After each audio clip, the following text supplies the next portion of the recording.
Hello बच्चों, कैसे हैं आप सब। आज हम पढ़ेंगे क्लास 10th का अर्थशास्त्र का चैप्टर नंबर 1 अर्थव्यवस्था एवं इसके विकास। अब हम जानते हैं इसमें कि एक श्लोक है हमारे यहाँ, धर्मस्य मूलम अर्थम, जिसका अर्थ होता है धन के बिना धर्म नहीं हो सकता है। ऐसे भारत में कहा जाता है कि अर्थशास्त्र का पहला रचना चाणक्य ने किया था, जो कि चंद्रगुप्त मौर्य के गुरु थे और मौर्य साम्राज्य का नींव रखने वाले में से एक थे। अब हम पढ़ेंगे आगे। उपनिवेश किसे कहते हैं? जब कोई शक्तिशाली देश किसी कमज़ोर देश पर कब्जा कर लेता है तो कमज़ोर देश की शक्तिशाली का उपनिवेश कहा जाता है, या फिर गुलाम जिसको कहते हैं हम लोग। पहले भारत सोने की चिड़िया कहा जाता था, लेकिन भारत 200 वर्षों तक अंग्रेजी शासन का गुलाम रहा और अंग्रेज़ों ने फूट डालो शासन करो की नीति को अपनाकर भारत को अपना दास बना रखा। देखिए, तो 200 वर्ष तो सिर्फ कौन बना कर रखे? अंग्रेज़ लोग गुलाम। उसके पहले भी मुग़ल लोग भी भारत को बहुत लूटा। ऐसे तो कोई नहीं कहता मुग़लों के बात, लेकिन मुग़लों ने भी भारत को कम नहीं लूटा है, बहुत ज़्यादा उन लोगों ने भी लूटा है।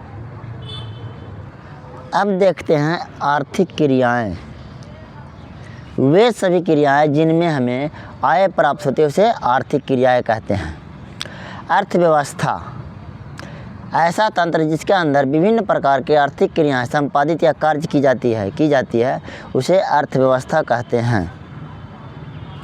अब देखिए, अर्थव्यवस्था है क्या था? अर्थव्यवस्था समाज के सभी आर्थिक क्रियाओं का योग्य है। अब देखिए, ब्राउन के अनुसार अर्थव्यवस्था आजीविका अर्जन करने का एक प्रणाली है। अर्थव्यवस्था के 2 कार्य निम्नलिखित हैं। लोगों की आवश्यकताओं की संतुष्टि के लिए विभिन्न प्रकार के वस्तुओं एवं सेवाओं का उत्पादन करना और लोगों को रोजगार का अवसर प्रदान करना। अब देखिए, कोई चीज़ हम लोग खरीदते हैं तो उससे हम लोग संतुष्ट होते हैं, उससे हमें आराम मिलता है, तो वो उत्पादन हो रहा है और लोगों को रोज़गार मिल रहा है। जैसे कि अब हम खेती कर रहे हैं तो खेती करके हम अनाज बेच रहे हैं उगा करके, तो क्या होगा? हमको रोज़गार मिलेगा। जैसे हम टीचर हैं तो टीचर हैं तो बच्चों को हम पढ़ा रहे हैं, तो क्या हमें भी रोज़गार मिल रहा है ना उसी की वजह से। तो देखिए, अर्थव्यवस्था की संरचना, तो अर्थव्यवस्था की संरचना 9th क्लास में भी आप लोग पढ़े हैं। इसका 3 क्षेत्र होता है, प्राथमिक क्षेत्र, द्वितीयक क्षेत्र और तृतीयक क्षेत्र। ये 9th क्लास में आप लोग ने पढ़ा है। प्राथमिक क्षेत्र में क्या है? प्राथमिक क्षेत्र के अंतर्गत कृषि, पशुपालन, मछली पालन, जंगल से वस्तु को प्राप्त करना जैसे व्यवसाय। प्राथमिक क्षेत्र को कृषि क्षेत्र भी कहा जाता है। अब देखिए, प्राथमिक क्षेत्र में ना आपका आय कम होता है, लेकिन उसमें ना जगह या ज़मीन का बहुत ज़्यादा उपयोग किया जाता है।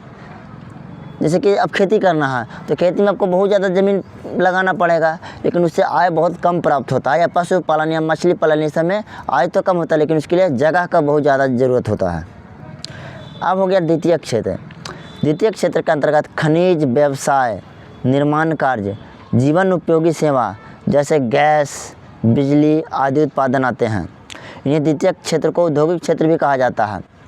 इसमें ना प्राथमिक क्षेत्र से ज़्यादा आय होता है। अब जैसे कोई फैक्ट्री लगा रहा तो द्वितीयक क्षेत्र में आएगा,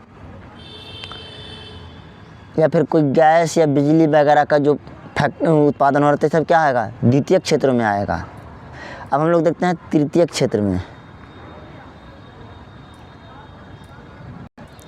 अब तृतीयक क्षेत्र में क्या है ना कि जगह का तो कम आवश्यकता पड़ता है, लेकिन इसमें इनकम बहुत ज़्यादा होता है। तृतीयक क्षेत्र के अंतर्गत बैंक, बीमा, परिवहन, संचार, व्यापार आदि क्रियाएं सम्मिलित होती है। इसे तृतीयक क्षेत्र को सेवा क्षेत्र भी कहा। जैसे डॉक्टर है तो तृतीयक क्षेत्र में आएगा। जैसे शिक्षक हो गए तो तृतीयक क्षेत्र में।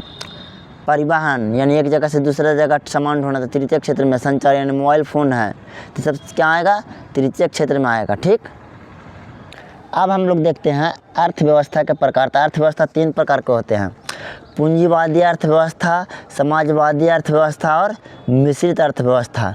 तो देखिए, पूंजीवादी अर्थव्यवस्था में अमेरिका देश है जो पूंजीवादी है, समाजवादी में आपको आ गया रूस और मिश्रित में आ गया भारत। अब हम लोग देखते हैं इसको एक एक करके डिटेल से पढ़ते हैं पूंजीवादी अर्थव्यवस्था के बारे में।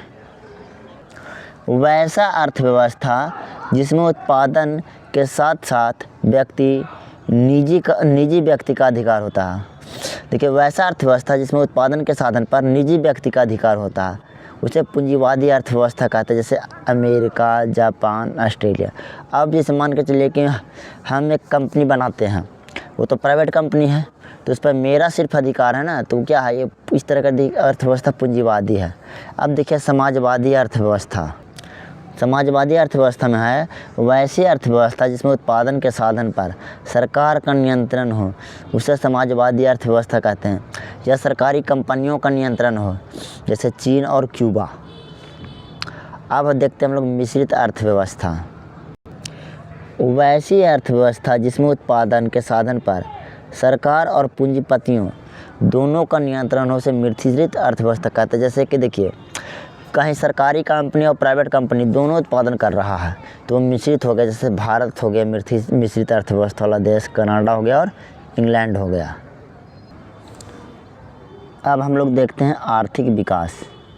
ठीक, आर्थिक विकास एक ऐसी प्रक्रिया है जिसके द्वारा दीर्घकाल या बहुत समय तक अर्थव्यवस्था को वास्तविक राष्ट्रीय आय में वृद्धि होती है। ये कौन कहा? प्रोफेसर मेयर एवं बॉल्डविन ने। अब दूसरा है आर्थिक विकास। आर्थिक विकास एक ऐसा श्रम शक्ति है कि वृद्धि की दर है तथा दूसरी ओर जनसंख्या में वृद्धि के बीच संबंध है। प्रोफेसर रेस्ट्रोव ने लिखा है इस चीज़ को। ठीक, अब सवाल आता है आर्थिक विकास और आर्थिक वृद्धि में अंतर। देखिए, आर्थिक विकास शब्द का प्रयोग विकासशील देशों के लिए किया जाता है, जबकि आर्थिक वृद्धि शब्द का प्रयोग विकसित देशों के लिए किया जाता है।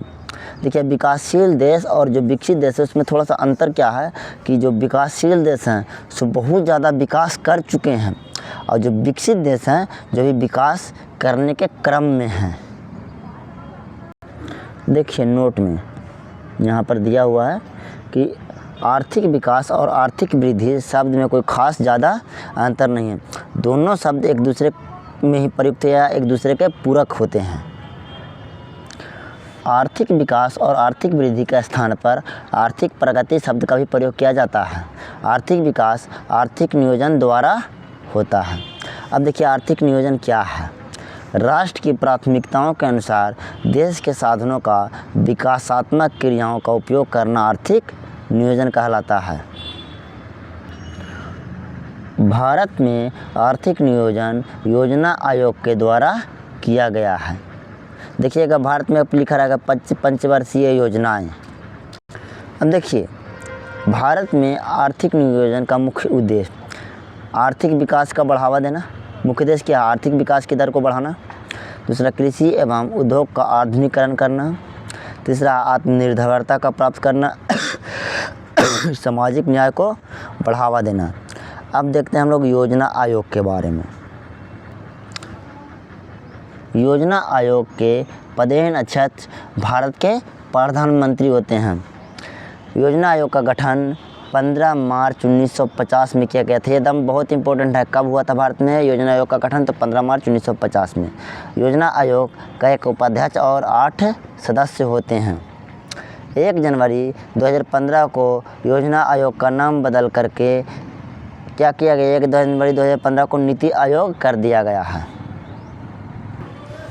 भारत में कुल 12 पंचवर्षीय योजना लागू हैं। पहली पंचवर्षीय योजना की अवधि 1951 से 1956 तक था। अंतिम पंचवर्षीय योजना की अवधि 2012 से 2017 तक था। अब और भी बढ़ रहा है, लेकिन बुक में जो दिया हुआ वही हम आपको बताए हैं। अब राष्ट्रीय विकास परिषद। तो देखिए, राष्ट्र विकास परिषद का गठन राज्य सरकार और योजना आयोग के बीच तालमेल और सहयोग के वातावरण के लिए किया गया है। राज्य परिषद का गठन 6 अगस्त 1952 में किया गया है। राष्ट्रीय विकास परिषद का अध्यक्ष प्रधानमंत्री होते हैं। ठीक, राष्ट्रीय विकास परिषद के सदस्य सभी राज्यों के मुख्यमंत्री होते हैं। योजना राष्ट्रीय विकास परिषद के द्वारा अनुमोदित किया जाता है। ठीक, अब समावेशी विकास किसे कहते हैं? विकास की वह प्रक्रिया जिससे समाज के सभी वर्गों का जीवन स्तर ऊंचा होता जाए और समाज का कोई भी वर्ग विकास के लाभ से अछूता न रहे, ऐसे ही विकास की क्रिया को समावेशी विकास कहते हैं।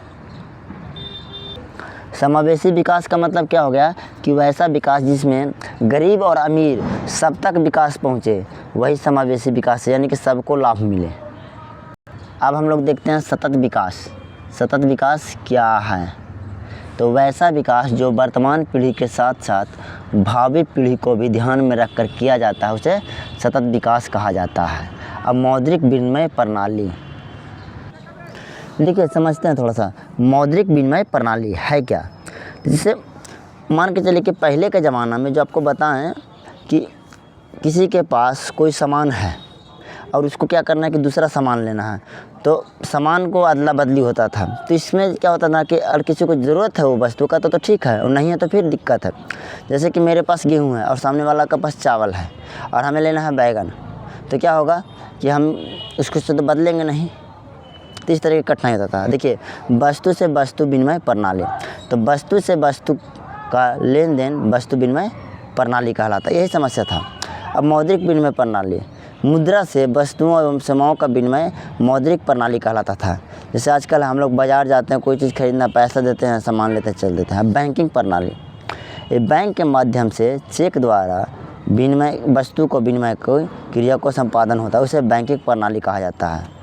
जैसे कि आज हमें 10 लाख का गाड़ी लेना है, तो क्या करेंगे, उसके पास 10 लाख तो कैश लेके जाएंगे नहीं, हम क्या करेंगे, चेक काट को उसे दे देंगे, वो चेक बैंक में ले जाके देगा, उसको पैसा मिल जाएगा, उसके अकाउंट पर ट्रांसफ़र हो जाएगा। जैसे कोर बैंकिंग प्रणाली, एक संकेत से एक व्यक्ति दूर उपस्थित दूसरे व्यक्ति को उसी बैंक के माध्यम से पैसा का हस्तांतरण करना कोर बैंकिंग प्रणाली कहता है।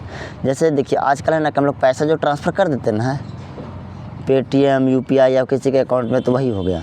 अब एटीएम प्रणाली, तो देखिए एटीएम में होता क्या है, तो एटीएम में प्लास्टिक का एक छोटा सा कार्ड होता है और उस पर अंकित संकेत के आधार पर कहीं भी तथा किसी भी समय निर्धारित बैंक केंद्र से पैसा निकालने की सुविधा एटीएम प्रणाली कहलाता है। उस एटीएम में जो छोटा सा कार्ड होता है प्लास्टिक का, उसमें एक चिप लगा होता है, उसके ज़रिए होता है। अब डेबिट कार्ड, बैंक के द्वारा दिया गया प्लास्टिक का वैसा कार्ड जिसके द्वारा बैंक में जमा पैसा का उपयोग किया जाता है, उसे डेबिट कार्ड कहते हैं। जैसे हम लोग एटीएम कार्ड है ना, तो एटीएम कार्ड डेबिट कार्ड होता है, क्रेडिट कार्ड होता है। देखिए बैंक द्वारा जारी किया गया प्लास्टिक का वैसा कार्ड जिसके आधार पर धारक द्वारा पैसा अथवा वस्तु प्राप्त किया जाता है, उसे क्या कहते हैं, क्रेडिट कार्ड। ये एक तरह समझे ना कि बैंक हमें क्या करता है, लोन के रूप में देता है कि आपको 10,000, 20,000, 50,000 रुपये आपका क्रेडिट कार्ड में है, आप फिर उसको से कोई सामान खरीद सकते हैं, फिर उसमें पैसा जमा कीजिए, उसके बाद फिर आपको और क्रेडिट बढ़ेगा। अब देखिए राष्ट्रीय आय किसे कहते हैं, तो किसी भी देश में एक वर्ष की अवधि में उत्पादित सभी वस्तुओं एवं सेवाओं के मौद्रिक मूल्य का योग राष्ट्रीय आय कहलाता है। राष्ट्रीय आय आर्थिक विकास दर का एक प्रमुख सूचक होता है। अब विकसित देश, जिस देश का राष्ट्रीय आय अधिक होता है उसे विकसित देश कहते हैं। ठीक, जिसका राष्ट्रीय आय अधिक होगा वो विकसित होगा, कोई दिक्कत नहीं है आपको। अब इसका उल्टा, जिस देश का राष्ट्रीय आय कम होता है उसे अविकसित देश कहा जाता है। अब देखिए प्रति व्यक्ति आय, राष्ट्रीय आय को देश की कुल जनसंख्या से भाग देने पर जो भागफल आता है उसे प्रति व्यक्ति आय कहते हैं। इसका ये फार्मूला है, प्रति व्यक्ति आय बराबर राष्ट्रीय आय बटा कुल जनसंख्या। अब देखिए प्रति व्यक्ति आय देश में रहते हुए व्यक्तियों की औसत होती है। आर्थिक विकास की माप करने के लिए प्रति व्यक्ति आय को सूचकांक माना जाता है। देखिए यहाँ पर आंकड़ा कुछ दिया हुआ है। 2002 से 3 के लिए प्रति व्यक्ति आय पंजाब में 26,000 रुपये था और 2020 से 21 में ये बढ़कर कितना हो गया, 1,11,662 रुपया। जबकि केरल में कितना था, 22,800 रुपया था 2000 से 2003 के बीच में। अब ये हो गया कितना, 1,32,700 रुपया। अब देखिए बिहार में बहुत कम था क्योंकि गरीब राज्य है, तो 5,700 रुपया था, जो कि 2020-21 में बढ़कर के 28,127 रुपया हुआ है। ठीक।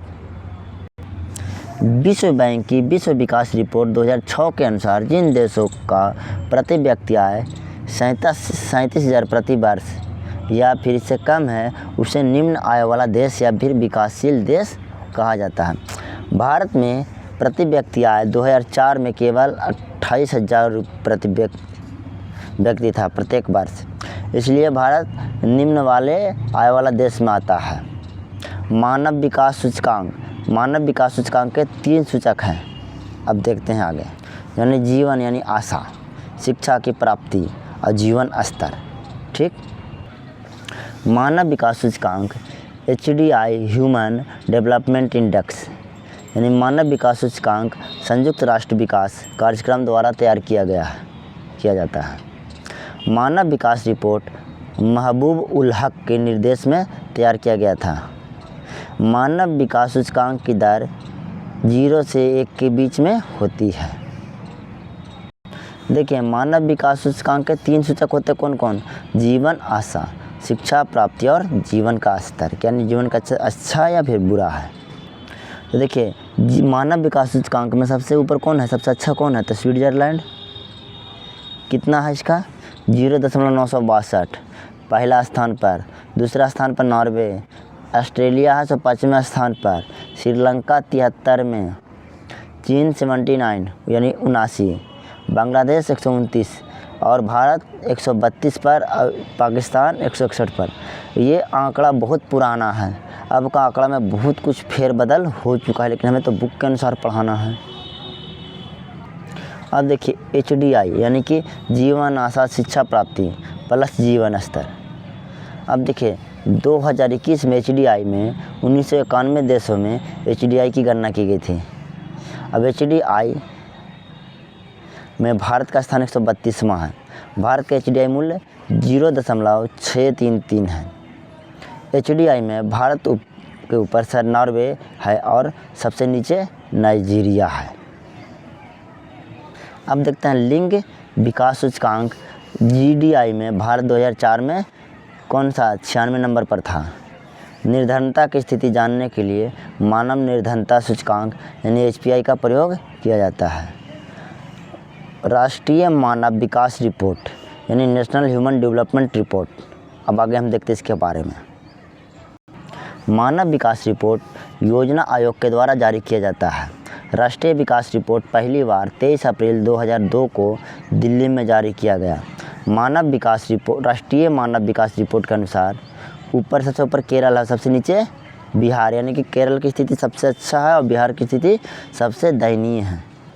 अब देखिए बीमारू का अर्थ होता है वैसे राज्य जो कि विकास के मामले में सबसे पिछड़ गए। देखिए बीमारू में बिहार, BI से बिहार सबसे पहला, फिर M से मध्य प्रदेश, A से असम, R से राजस्थान और U से उत्तर प्रदेश। बीमारू राज्य में कितने राज्यों की संख्या आती है? तो 5 राज्य। ठीक। लेकिन ये अब बहुत बदल चुका है, आंकड़े में बहुत उलटफेर हो चुके हैं। धारिक संरचना वे सभी तत्व जो देश के आर्थिक विकास के आधार हैं, उन्हें देश का आधारिक संरचना कहते हैं। क्या यहाँ है आधारिक संरचना में क्या? वे सभी तत्व जो देश का आर्थिक विकास का आधार है, उन्हें देश का आधारिक संरचना कहा जाता है। जैसे देखिए बिजली, स्कूल, कॉलेज, अस्पताल, परिवहन, संचार, बैंकिंग, ये सब क्या आधारिक संरचना के उदाहरण हैं। अब कृषि जनित उद्योग वैसा उद्योग जिनका उत्पादन में कृषि क्षेत्र से कच्चा माल आता है, उसे कृषि जनित उद्योग कहा जाता है।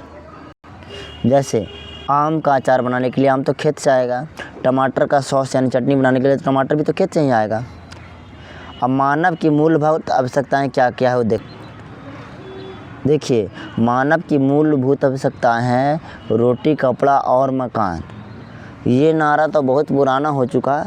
आज के दौर में आदमी क्या चाहता है कि रोटी, कपड़ा और मकान के साथ साथ शिक्षा बहुत ज़रूरी है, स्वास्थ्य बहुत ज़रूरी है। ठीक। अब देखते हैं हम लोग गरीबी रेखा के बारे में। लेकिन मानव के मूलभूत आवश्यकताएं कितने थे? 3, रोटी, कपड़ा और मकान। देखिए गरीबी रेखा एक काल्पनिक रेखा है इस रेखा के नीचे के लोगों को गरीबी रेखा यानी कि BPL कहा जाता है, और गरीबी रेखा से ऊपर के लोगों को गरीबी रेखा के ऊपर यानी APL कहा जाता है। योजना आयोग के अनुसार ग्रामीण क्षेत्र में 2400 में से 2400 तथा शहर में 2100 कैलोरी प्राप्त व्यक्ति जो भोजन प्राप्त करता है आधारित, उसे गरीबी रेखा के ऊपर माना जाता है। जैसे कि देखिए, ग्रामीण क्षेत्र में जो 2400 से कम भोजन करेगा, कैलोरी का भोजन ग्रहण करेगा, वो हो गया गरीबी रेखा में आने वाला व्यक्ति कहा जाएगा। और शहरी क्षेत्र में 2100 कैलोरी से कम भोजन ग्रहण करने वाला व्यक्ति गरीबी रेखा के नीचे आएगा। देखिए, सार्वजनिक वितरण प्रणाली से लोगों को खाने के लिए भोजन उपलब्ध करवाया जाता है। अब देखिए, राष्ट्रीय ग्रामीण रोजगार गारंटी योजना यानी कि national rural employment guarantee act. अब देखिए, नरेगा ग्रामीण रोजगार देने का यह एक राष्ट्रीय योजना है। जो गांव में नहीं होता, गांव में गरीबों को मट्टी वगैरह खोदने का, आहार पाइन वगैरह खोदने का जो काम मिलता है साल में 100 दिन के लिए, वही है ये। देखिए, इसके अंतर्गत नरेगा के अंतर्गत ग्रामीण मजदूरों को साल में कम से कम 100 दिनों के लिए रोजगार देने की व्यवस्था है। नरेगा को विश्व का सबसे बड़ा रोजगार योजना माना जाता है। अब देखिए, बिहार के विकास की स्थिति। देखिए, बिहार का इतिहास काफ़ी गौरवशाली रहा है, जहाँ गौतम बुद्ध को भी ज्ञान प्राप्त हुआ।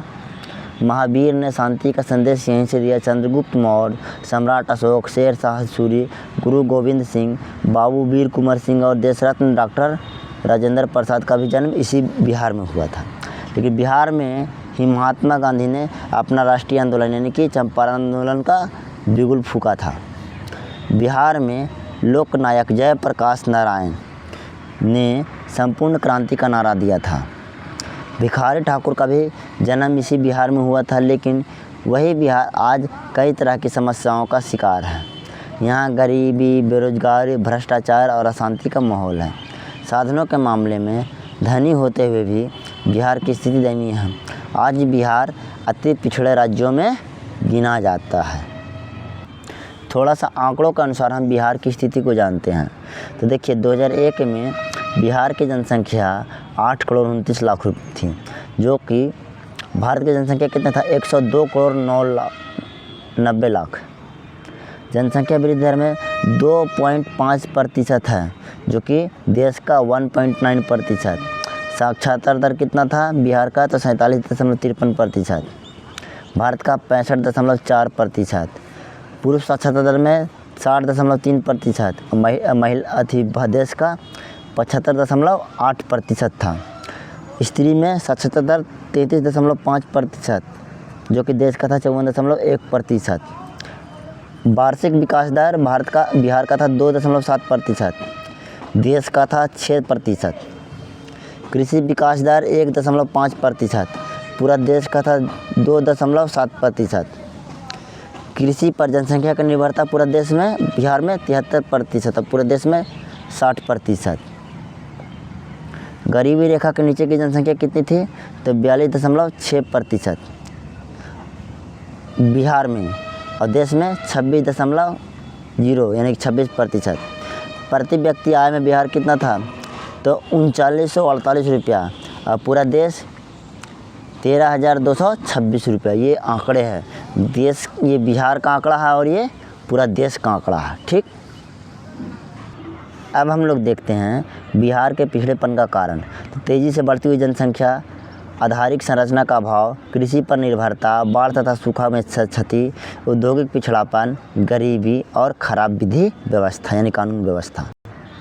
और 8वें नंबर पर आता है कुशल प्रशासन का अभाव, यानी कि अच्छे प्रशासन का अभाव है। यहाँ बिहार के पिछड़ेपन को दूर करने का उपाय, क्या क्या उपाय से देखते हैं। तो देखिए, जनसंख्या पर नियंत्रण पहला कारण, कृषि का तेज़ी से विकास, बाढ़ पर नियंत्रण, आधारिक संरचना का विकास, उद्योगों का विकास, गरीबी दूर करना, शांति व्यवस्था की स्थापना, स्वच्छ तथा ईमानदार प्रशासन और केंद्र से अधिक मात्रा में संसाधनों का हस्तांतरण कराना।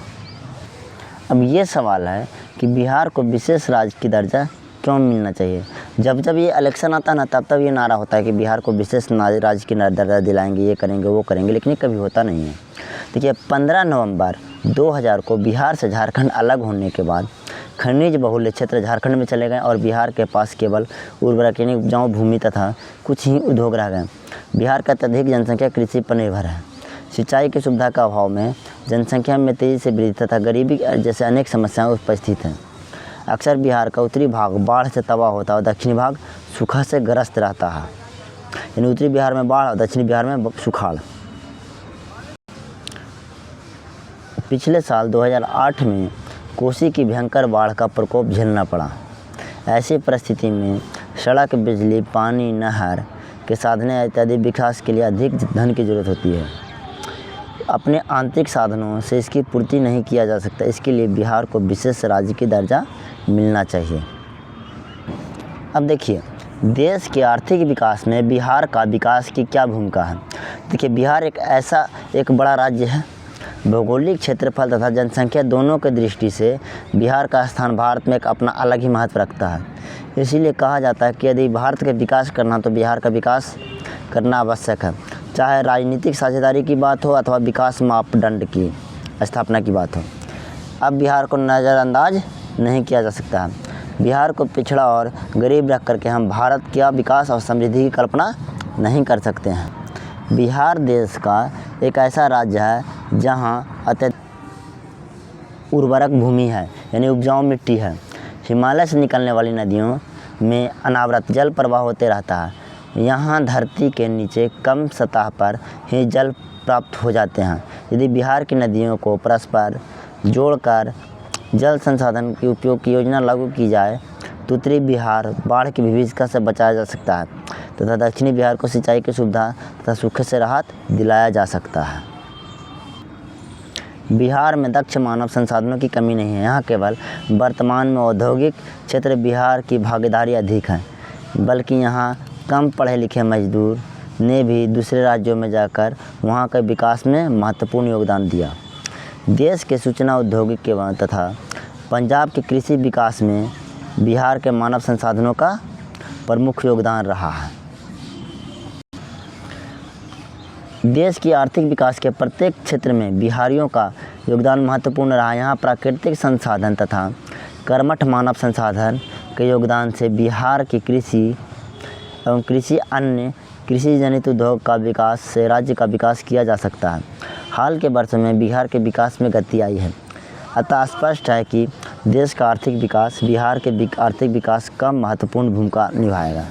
अब देखिए वस्तुनिष्ठ प्रश्न, यानी कि हम लोग ऑब्जेक्टिव करेंगे। अब देखिए सवाल है, इनमें किसको प्राथमिक क्षेत्र कहा जाता था? कृषि क्षेत्र को। इनमें से कौन सा देश मिश्रित अर्थव्यवस्था वाला? तो भारत है।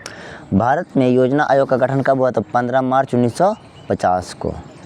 जिस देश की राष्ट्रीय आय अधिक होता वह देश कहलाता था विकसित देश कहलाता है।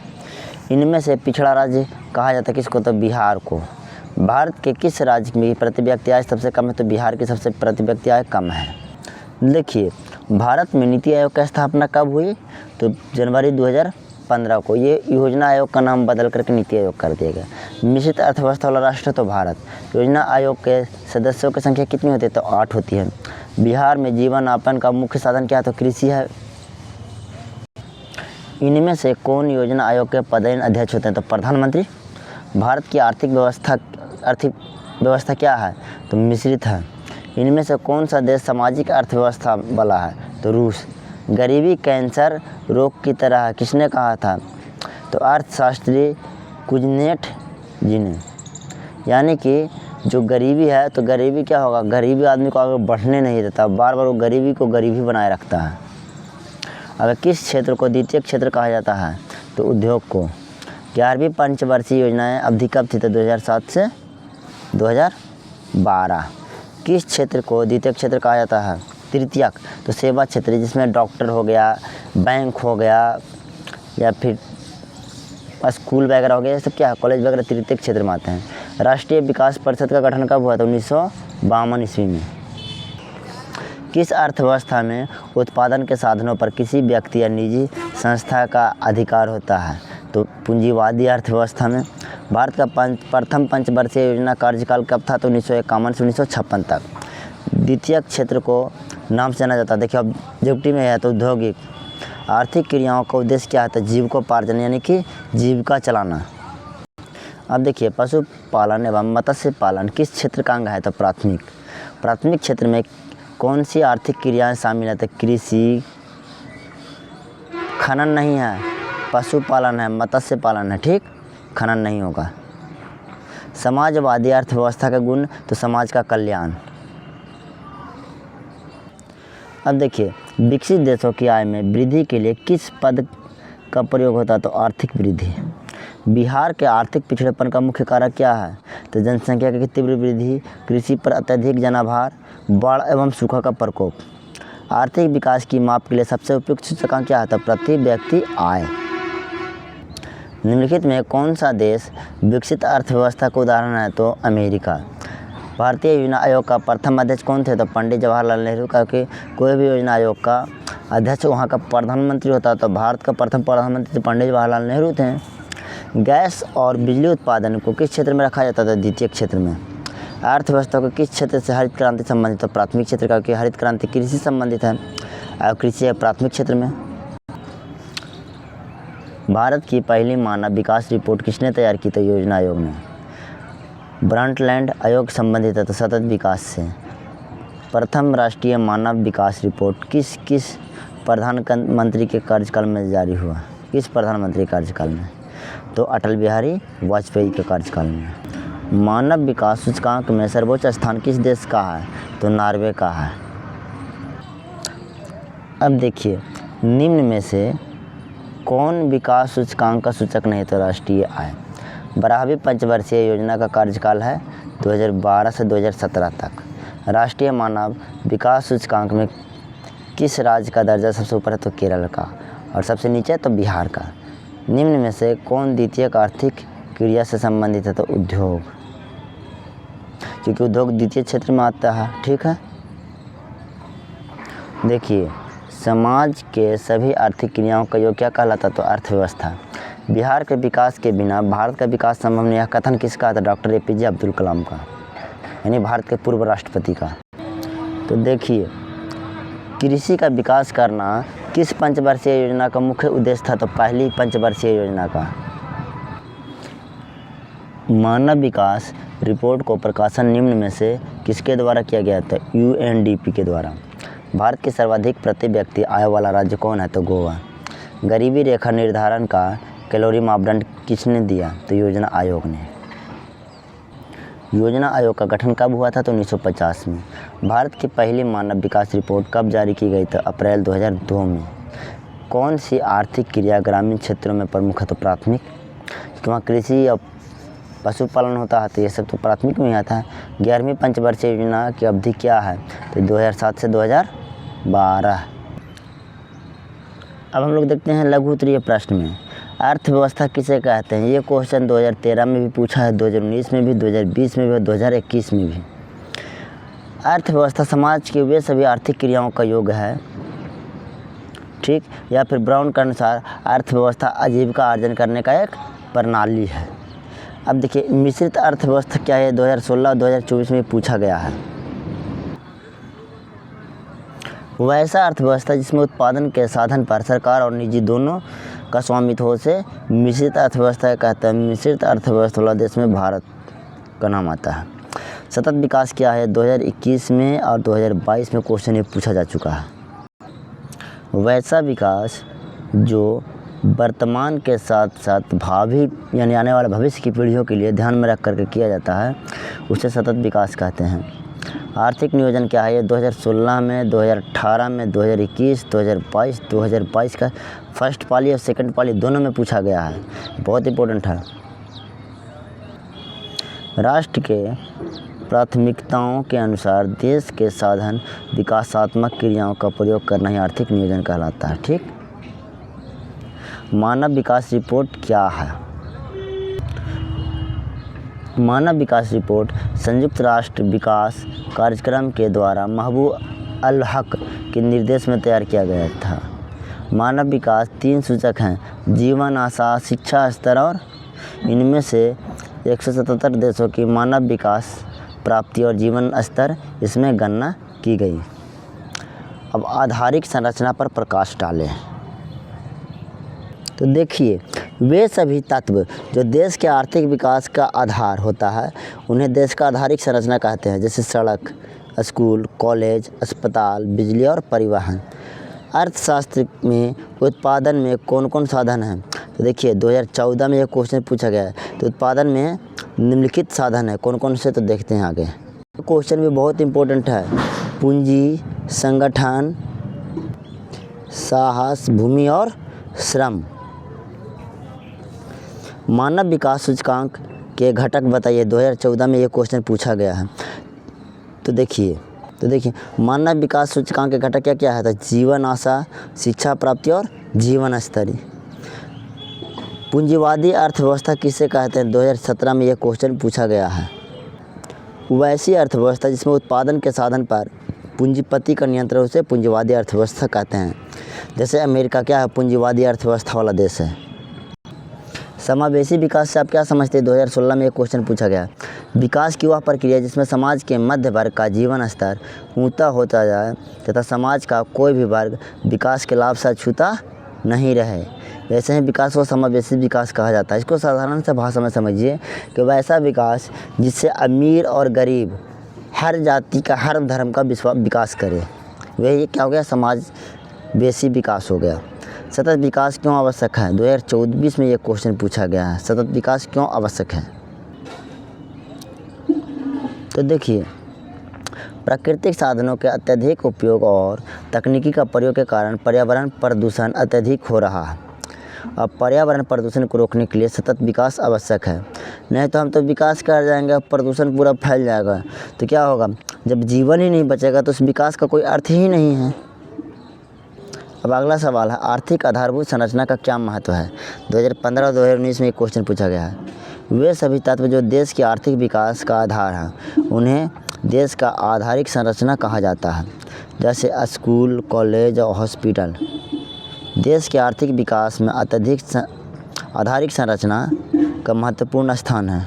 जिस देश का आर्थिक आधारभूत संरचना जितना अधिक विकसित होगा वह देश उतना ही अधिक विकसित होता है।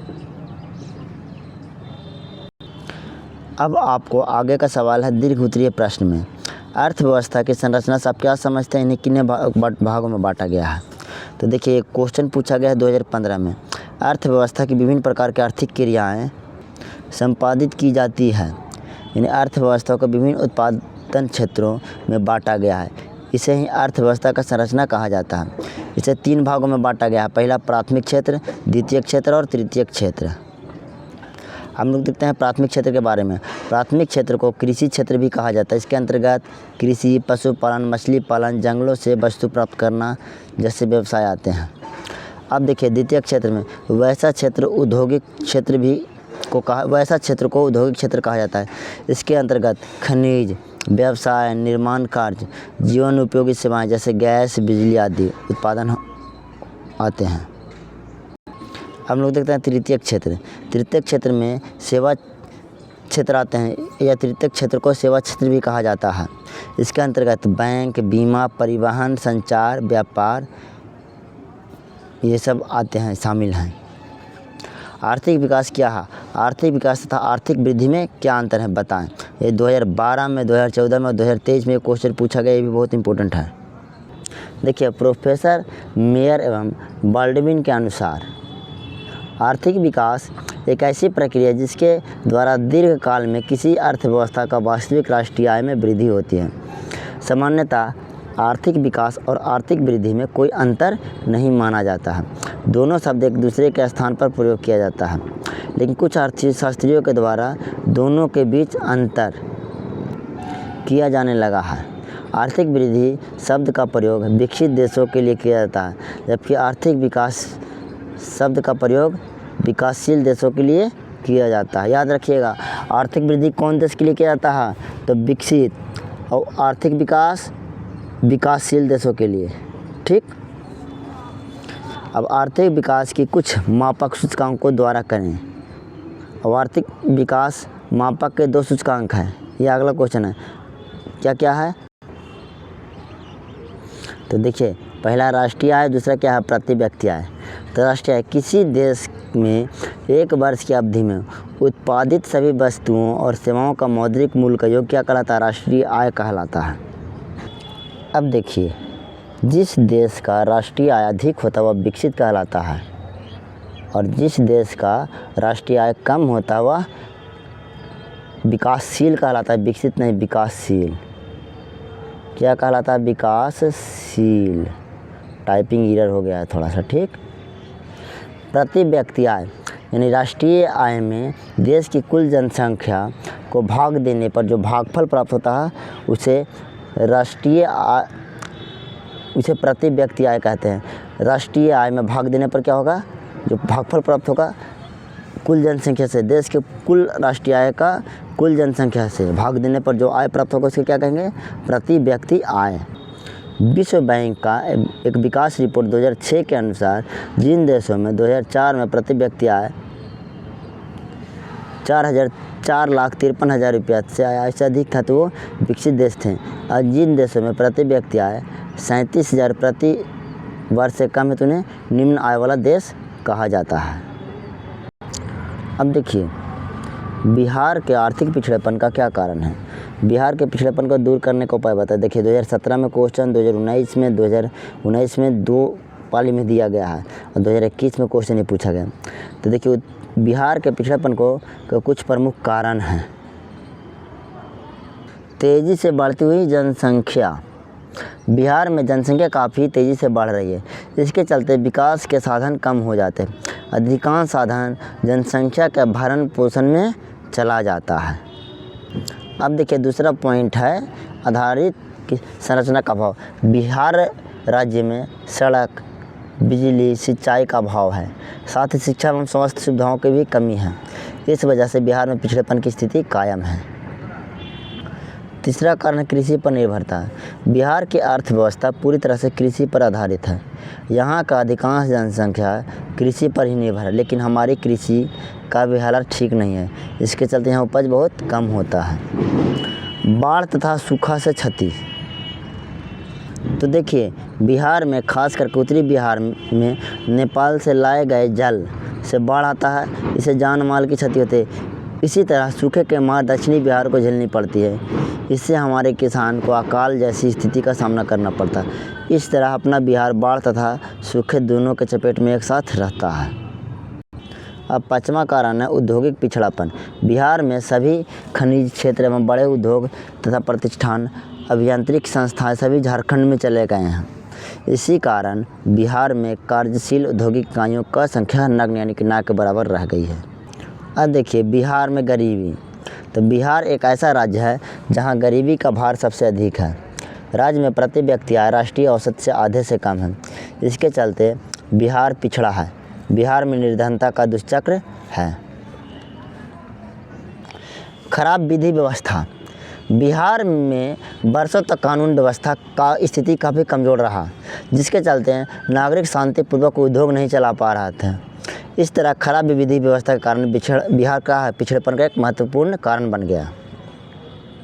अब क्या है, कोई फैक्ट्री लगा रहा है, उसमें 4 गुंडा आकर के क्या कहेगा कि हमें पैसा दो, ले भी दो, हफ्ता दो, तो कौन लगाएगा यहाँ पर उद्योग? कोई लगाएगा थोड़ी ना। तो इसके चलते जो उद्योग धंधा था अभी वो भी नष्ट हो गया। 8वां कुशल प्रशासन का अभाव। बिहार की प्रशासनिक स्थिति ऐसी हो गई है जिसके पारदर्शिता का अभाव है। यहाँ पर प्रशासन में भी भ्रष्टाचार है, इसी कारण आए दिन भ्रष्टाचार के अनेक उदाहरण सामने आए हैं। बिहार में पिछड़ेपन को दूर करने के लिए निम्न उपाय किए जा सकते हैं। देखिए अब उपाय, ये तो कारण था। पहला, जनसंख्या पर नियंत्रण। देखिए राज्य में तेज़ी से बढ़ती हुई जनसंख्या पर रोक लगाया जाए। परिवार नियोजन कार्यक्रम को लागू किया जाए। इसके लिए राज्य की जनता एवं खास करके महिलाओं को शिक्षा का प्रचार किया जाए। बिहार में कृषि ही जीवन का आधार है। तो देखिए कृषि का तेज़ी से विकास, अतः कृषि के नए यंत्रों का प्रयोग किया जाए। उत्तम खाद, उत्तम बीज का प्रयोग किया जाए ताकि उपज में वृद्धि लाई जा सके। इस तरह कृषि का तेज़ी से विकास ही बिहार का आर्थिक विकास किया जा सकता है। बिना कृषि का विकास किए बिहार का विकास नहीं किया जा सकता है। अब देखिए बाढ़ तथा सुखाड़ पर नियंत्रण। तो उत्तरी बिहार का अधिकांश नदियाँ हिमालय से निकलती है, इसलिए नेपाल सरकार के सहयोग से बाढ़ को नियंत्रण करने के लिए सफल बनाया जा सकता है। दुर्भाग्य से बिहार का दूसरा भाग सूखे की चपेट में रहता है। सिंचाई के पर्याप्त सुविधा को उपलब्ध कराने कर इस दुखद स्थिति को छुटकारा पाया जा सकता है। एक तरफ तो बाढ़ से बर्बाद है बिहार, दूसरी तरफ सुखाड़ से। अब देखिए आधारिक संरचना का विकास, ये चौथा नंबर में। तो देखिए बिहार में बिजली की काफ़ी कमी है या समस्या है, अतः बिजली का उत्पादन बढ़ाया जाए, सड़क व्यवस्था में सुधार लाया जाए, शिक्षा एवं स्वास्थ्य सुविधाओं में सुधार लाया जाए, जिससे क्या होगा, विकास की प्रक्रिया अधिक आगे बढ़ेगी। उद्योगों का विकास, तो बिहार से झारखंड के अलग होने के यह कई उद्योग यह जो है सो झारखंड में चले गए और ये बिहार जो है सो उद्योग विहीन हो गया। मुख्यतः चीनी मिलें बिहार के हिस्से में रह गए, जो अधिकतर बंद पड़ी है। बिहार के विकास के लिए उद्योग लगाना बहुत ज़रूरी है। अब देखिए गरीबी दूर करना, तो बिहार में गरीबी का सबसे अधिक प्रभाव, इसके लिए रोजगार व्यवस्था की जाए, स्वरोजगार को बढ़ावा दे और इनके लिए प्रशिक्षण दिया जाए। शांति व्यवस्था की स्थापना करना, तो बिहार में शांति का माहौल कायम कर व्यापारियों को विश्वास जगत जगाया जा सकता है, जिससे वो आर्थिक विकास की गति तेज होगा और वो व्यापारी क्या करेंगे, बिहार में उद्योग धंधा लगाने के लिए तैयार हो जाएंगे। 8वां कारण क्या है कि स्वच्छ तथा ईमानदार प्रशासन। बिहार के आर्थिक विकास के लिए स्वच्छ तथा कुशल ईमानदार प्रशासन की जरूरत है, लेकिन यहाँ आज भी तो घूसखोरे सब कोई है। आज शराबबंदी है, लेकिन शराबबंदी के नाम पे सिर्फ दिखावा है। शराब तो सब जगह मिल रहा है बिहार में। दूसरा है 9वां नंबर पर केंद्र से अधिक मात्रा में संसाधनों का हस्तांतरण। बिहार के विकास के लिए केंद्र से अधिक मात्रा में संसाधनों का हस्तांतरण होना जरूरी है।